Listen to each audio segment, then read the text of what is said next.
Hey there, fellow marketers, Professor Wolters here, and today we're going to talk about where new ideas for new products come from. Because a lot of people just think, oh, a new idea just poof, pops in your mind. And actually, yes, sometimes that actually happens. And sometimes you actually have it in your company where you actually have it specifically designed to do that. It's called brainstorming, right? I mean, we've all done it in our old English lit classes, right? Let's brainstorm some ideas for a project.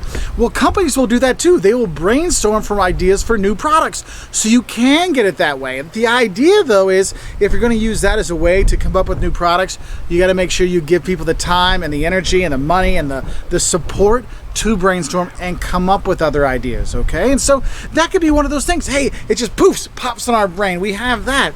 But the other thing you might want to look at is sometimes you have an internal research and development wing, and that's their whole job, to come up with new products. I mean, if you look at restaurant chains, they have people that are just out there developing a new way to make a sandwich. What's going to be a better way? Do we go bun, burger, cheese, ketchup, or is it bun, cheese, ketchup, burger? What are we going to do? And that internal research and development team is figuring out new products. Gillette, Apple, they have their own kind of internal teams that come up with that research and do that for them, okay?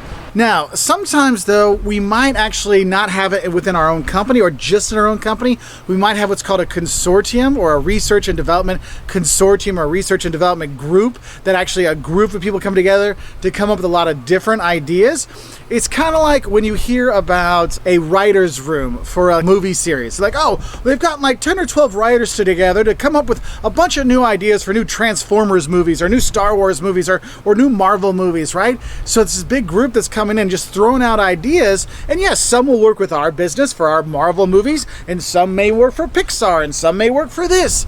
But it's a group that's really set up to share lots of ideas about a lot of different kinds of new developments, as opposed to just onto one specific focused brand, okay? Whereas you do with the internal research and development. Now, another thing you can do if you're looking to develop new products is you might see there's a perfectly good product out there already. Well, why don't I just license it? Why should I develop something when I can just sell somebody else's stuff instead? You can do that, and sometimes you'll see that internationally. You'll see a product that looks great. I mean, if you go to Australia, Tim Tams, oh my gosh, there's these like chocolate candies with chocolate coating. It's like if a fudge round and an Oreo had a baby, it would be like this, but then they have an Australian accent. It'd be so fantastic. It's just awesome. And you're like, wow, why don't we make our own version of that? Well, why would we do that? Why don't we just license the Tim Tam brand and we just make it here? And so that's what you'll see some companies do. They'll just license it from another company and sell it here. That's why sometimes you'll see products when you travel around the world. You're like, wait a minute, that's called something else back home. Yeah, it is, because we license it differently, or they have a different product. They might change the brand name because it fits better in that market, but you can license it. Now, another thing I think is really important when you're trying to develop a new product is really listen to your customers. Look, customer input is probably the best way to come up with new products, because your customers that are already spending money on your products are telling you, hey, you know what would be cool if you could make this.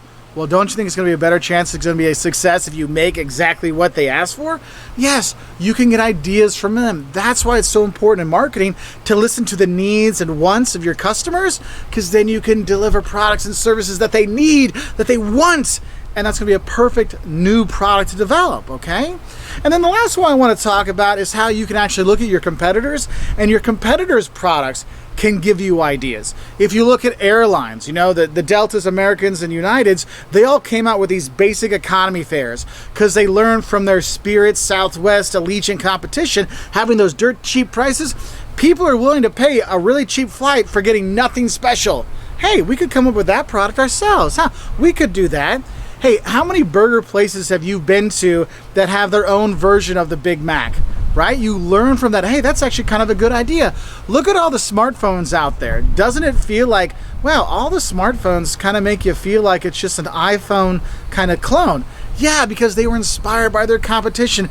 They were inspired by Apple. And so you can look at that. And the thing is, there's so many different ways you can come up with new ideas for your products that this is just a really short list. But I wanted to give you some ideas of where those ideas come from, all right? So when you look at a product you see, a new product you see, you know, tomorrow, look and they go, huh, I wonder where that came from.